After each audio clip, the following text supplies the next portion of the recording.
साहित्य भारती जिल्हा शाखा धाराशिव यांच्या वतीने आयोजित केलेले राज्यस्तरीय साहित्य गौरव पुरस्कार समारंभ प्रसंगी वेदिकेवर बसलेले माननीय डॉक्टर नरेंद्र पाटीलजी, सदस्य साहित्य अकादमी नवी दिल्ली, तसेच आमचे मित्र युवराज नवेजी, हनुमान डाकेजी, जिल्हा परिषदेचे माजी अध्यक्ष अस्मिताताई कांबळे, तसेच आमचे मित्र बैरनाथ कानडे, डॉक्टर शाहपूरकर, समोर बसलेले सर्व धाराशिवकरचे प्रतिष्ठित नागरिक, साहित्यप्रेमी, आता पुरस्कार जिंकलेले सर्व विजेते, त्यांचे परिवारचे सदस्य, सर्वांना नमस्कार. मला खूप आनंद होत आहे की असा एक साहित्य भारतीच्या कार्यक्रमामध्ये विशेषतः लेखकासाठी त्यांच्या कामगिरी ओळखून बक्षीस यांच्या कार्यक्रमामध्ये मला इथे बोलवलं गेलं होता. आणि युवराजी जेव्हा मला इथे आले होते करण्याचे होते, मी लगेच हो म्हणलो, काय बिकॉज मला पण साहित्याबद्दल आवड आहे आणि मी कर्नाटकातून आहे. आणि कर्नाटकाचे आपण जर इतिहास परंपरा बघितला साहित्यामध्ये आणि लिटरेचरमध्ये कर्नाटक नेहमी अग्रेसर असतात.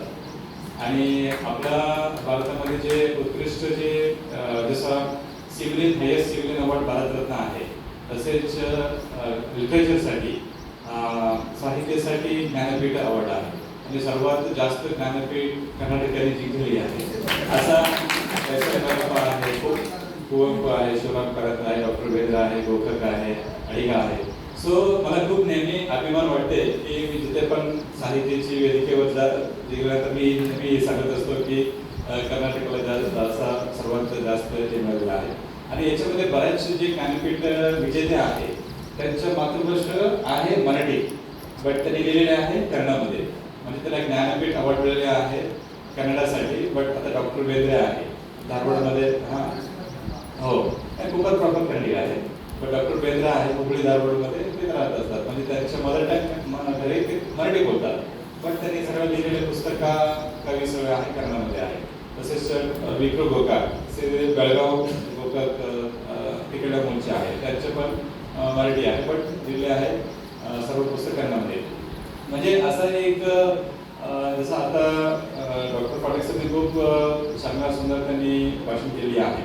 म्हणजे वी शुड बी आपला एक ओपन माइंड नेहमी आपण ठेवली पाहिजे.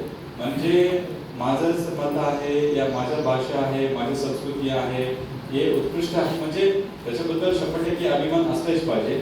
बट आपला जग खूप मोठी आहे, विश्व खूप मोठी आहे.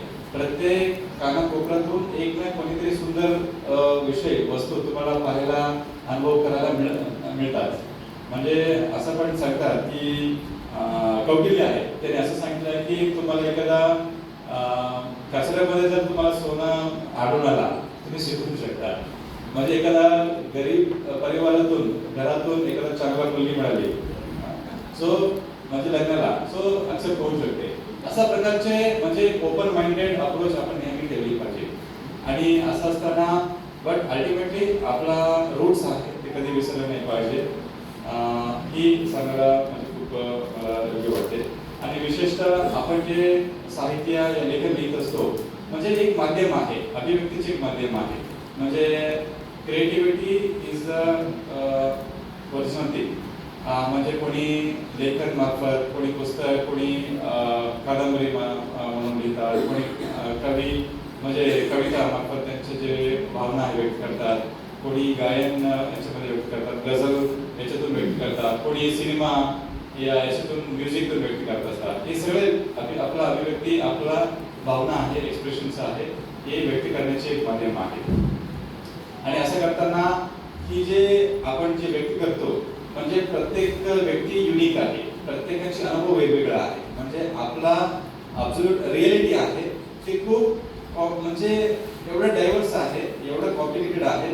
आपण जे काही लिहित असतो, आपण कविता जे काही सांगत असतो, त्या रिअलिटीची एखादा कॉम्पोनेंट आहे. म्हणजे एखाद्या अँगलतून बघणारे एक दृष्टिकोन आहे. आणि त्यामुळे आपण जे काही लिहिले आहे that is a final ultimate truth असं म्हणणे चुकीचे आहे असं मला वाटते. पण अल्टिमेटली आम्ही ॲडमिनिस्ट्रेटर आहोत आणि नेहमी आपण लेखकाला याला स्वातंत्र्य आहे लिहिण्यासाठी, पण आम्ही ॲज अ प्रशासक म्हणून अल्टिमेटली आम्ही अंमलबजावणीही करत असतो. सो त्याच्याबद्दल इतर व्यक्तींनी खूप चांगला बोलले आहे. आणि याच्यामध्ये एक लेखनमध्ये काही पॉवर आहे, काही ताकद आहे, याच्यामध्ये सगळ्यांना माहितीच आहे. म्हणजे फॉर एक्झाम्पल आपल्या साहित्यामध्ये मोठ्या मोठ्या क्रांती घडवण्याची ताकद आहे. म्हणजे आपण वेस्टर्न कंट्रीजमध्ये, आपण आपल्या भारतामध्ये जेव्हा स्वातंत्र्य चळवळ चालत होता, वेगवेगळ्या विचारधारा होता आपला याच्यामध्ये, देशामध्ये आणि जगामध्ये. म्हणजे कार्ल मार्क्स सारखं त्यांचं पुस्तक आहे. म्हणजे एखादा पूर्ण देश आणि त्यांची सरकार पाडण्याची ताकद याच्यामध्ये लेखकामध्ये असतात. म्हणजे इंग्रजीमध्ये जे saying pen is mightier than sword, म्हणजे शब्दामध्ये आपल्या पुस्तकामध्ये एवढा ताकद असतात. आणि आपला म्हणजे हे सगळं ऐकत असताना मला एक डोक्यात जात होता की आमच्या कन्नडामध्ये एक मूवी होता, खूप जुनी मूवी आहे, I was also not born, म्हणजे बंगारचा मनुष्य. म्हणजे मूळ कादंबरी आधारित ते चित्र बनवलेलं होता. त्याच्यामध्ये जे लीड हिरो आहे ते शहरामध्ये ते राहत होता. नंतर ही वॉज वेल एज्युकेटेड. नंतर त्यांनी गावात आला, गावामध्ये काहीतरी दुर्घटना त्यांच्या परिवारात घडला आणि ते तिथेच राहिला. आणि सगळे त्यांच्या शहराची नोकरी सगळं सोडून ते गावात राहून शेती वगैरे करून आपल्या दारूशुद्धासारखे दुष्काळ हे अशा प्रकारचे एक गाव होते. आणि त्यांना चांगली एवढा मेहनत करून शेती केला. आणि ते चित्र पाहून, ते मूवी बघून, म्हणजे एवढं सैकडो युवा त्यांच्या ऍक्च्युअल शहरातील त्यांच्या नोकरी सोडले, त्यांच्या लाईफस्टाईल सोडले आणि गाव आले. म्हणजे आपलं पुस्तक आणि आपला असा कलामाध्यमाला एवढा ताकद आहे की it can really change people's life. आज पण इथे वेगवेगळ्या लेखकांना आपण तिथे सत्कार केली आहे. बऱ्याच धाराशिवकरांनी लिहिलेले काही पुस्तकं आहे, कविता आहे, ते आपण इथे त्यांना सत्कार केली आहे. इतर जिल्ह्यातून आलेल्या लेखकांना आपण सत्कार केली आहे. मला फक्त एक सांगायचे आहे की आपण लेखकांना सत्कार केली पाहिजे आणि प्रोत्साहन म्हणून जास्तीत जास्त आपण त्यांचे पुस्तक वाचले पण पाहिजे. आणि वाचण्याची सवय आहे ते कमी होत चालले काय कुठेतरी. आता नॅचरल आहे, म्हणजे ते ट्रेंड आहे. आता मला पण आधी जेव्हा मी विद्यार्थी होतो, मी माझं मी इंजिनियर आहे. मी इंजिनिअरिंग पुस्तक सोडून मी बऱ्याच कविता आणि कादंबरी मी वाचत होतो. पण मला आता क्लिअर वाटतं की तेवढ्या क्षमता कदाचित आता राहिली नाही. म्हणजे आमचं अटेन्शन पण एवढं कमी झालेली आहे. आपण मोबाईल एवढा अडिक्ट झालेले आहोत. सो इथे साहित्य सर्व पदाधिकारी आहेत. आपण अशा प्रकारचे कार्यक्रम आहे. आज आपण लेखकांना सत्कार केले. दुसरे कार्यक्रम आपण वाचकांसाठी पण ठेवले पाहिजे.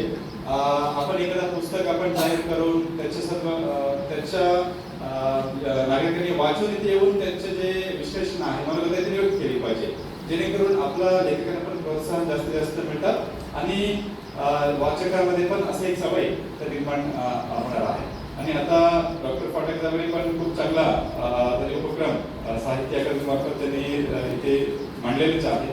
खूप अभिमान आणि स्वागतार्ह गोष्टी आहे की आपण प्रत्येक कानाकोपऱ्यामध्ये गावागावामध्ये जे काही छोटे छोटे कोणी लेखक आहे, साहित्य आहे, कवी आहे, तर त्यांना पण मोटिवेशन देणे, प्रोत्साहन देणे आणि त्यांना एक वेदिका देणे हे पण अत्यंत गरजेचे आहे.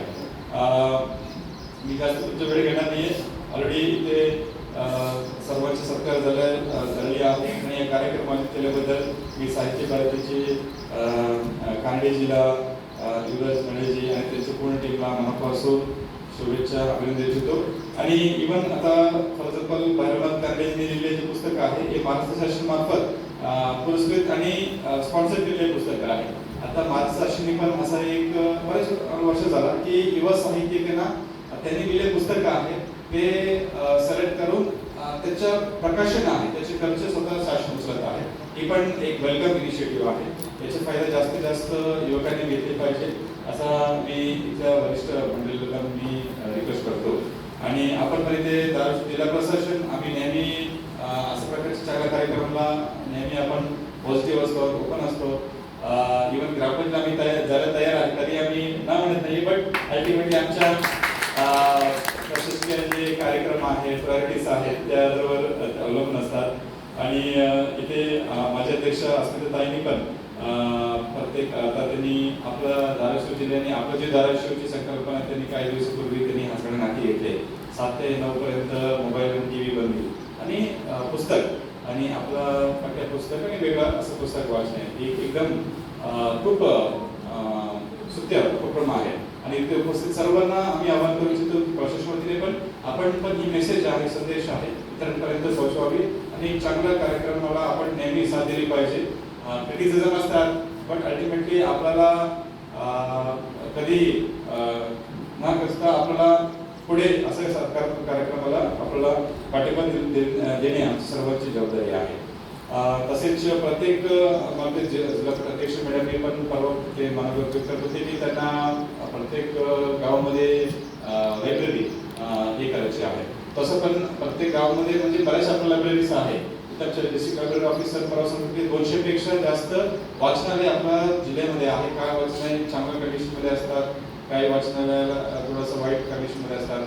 सो आपण जास्तीत जास्त त्याला प्रोत्साहन दिले पाहिजे. काही CSRच्या माध्यमातून आपल्याकडे पुस्तकं आहे ते आपण दान दिली पाहिजे आणि शासन प्रशासनामार्फत त्याला काय डागडुजी या इतर अनुष्ठानिक बाबीसाठी खर्च करायची आहे ते आपण सकारात्मक विचार करतो. मला पण या कार्यक्रमामध्ये आपण आव्हान इन्व्हिटेशन देऊन सामील करण्याबद्दल मी मनापासून साहित्य भारतीला धन्यवाद आणि आभार मानत येतो आणि माझी जो शब्द जय हिंद.